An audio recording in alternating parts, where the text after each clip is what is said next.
Hi there, welcome to Introduction to Genealogy. This is a podcast series that I'm starting that's going to help the people like you and me who are just starting in genealogy. I've been doing it for a little bit of time, but not a long amount of time, maybe a year or two now, and I've gotten pretty good at it, but there's still a lot I need to learn. So really I'm just going to jump in on things that are good for starting and people that are starting out.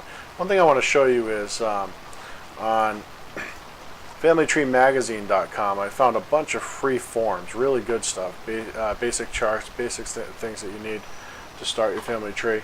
The way you need to start is you want to start really with the basics. Start with yourself and then go backwards from there.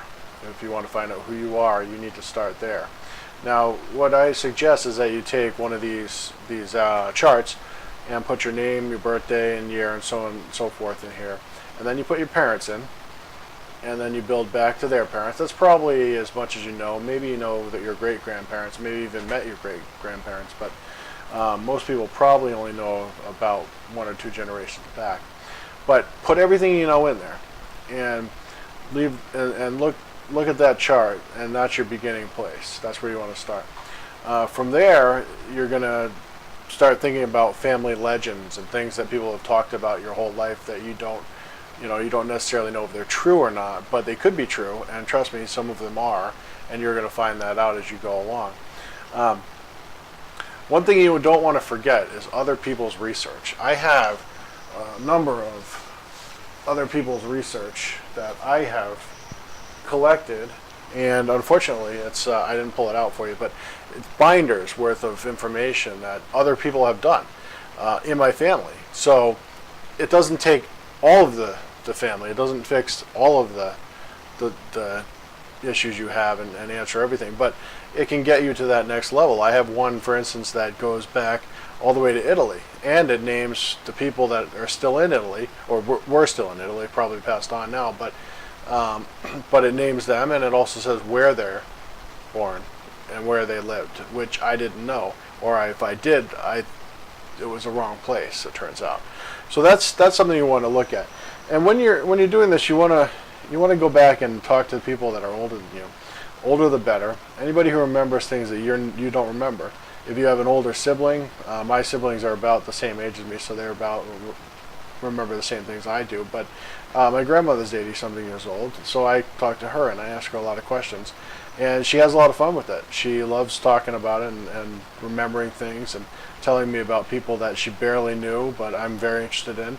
And like I said, we have a lot of fun with that. What I'm going to do is I'm going to teach you over this period, over these podcast netcasts, I'm going to teach you how to build your family tree. But at this point, I just want you to start thinking about it. Pick up notebooks. I found a notebook that had information that is the most valuable thing I have on one line. It just has, literally just has names, it has dates, it has random words in it, and they don't make any sense. I'm surprised my grandmother kept it. She said, I'm glad I kept it because, you can use this now. I scanned the whole thing in, I have a copy of it, I gave it back to the person who owns it, and but it has random things, like I found out where my family came from in Norway because she wrote little, I think it was like a little spelling address book thing. She wrote down spelling of places that she often sent mail to. Mandel was one place, and then different names that were just jotted in there and didn't make any sense to anybody until you start piecing these things together. So address books, notebooks, anything. Any heirlooms that you have, especially heirlooms. Family Bible. Pull out that family Bible. I pulled out my mother's family Bible from one side, and the thing was basically falling apart, so I took pictures of it so I don't have to open it ever again.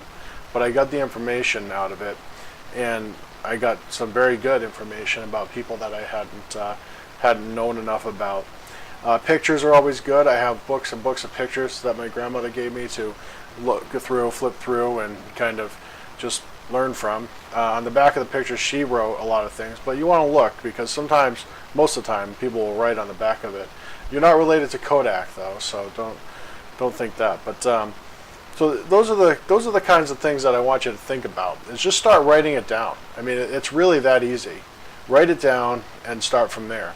Once you get back to your grandparents, their grandparents, as far as you can get, really. That's when you start coming to the next episode, and we're going to talk about probably talk about how you start finding obituaries. And one of the things that you'll learn through genealogy is it's not all online. So you don't have to worry about necessarily buying the packages online, although I highly recommend it. A lot of it's offline in your local libraries if you live in that area.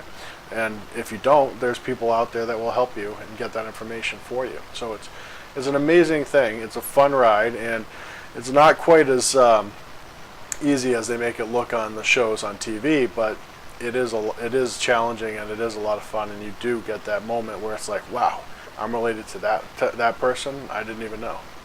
So that I'm going to leave you with, and I hope that you come back. I hope that the quality here, I'm kind of working on this getting the kinks out here, but I wanted to put something up, and I wanted to get going on it. So hopefully, give me some comments or rate me or whatever you do on these things, and hopefully I'll see you soon.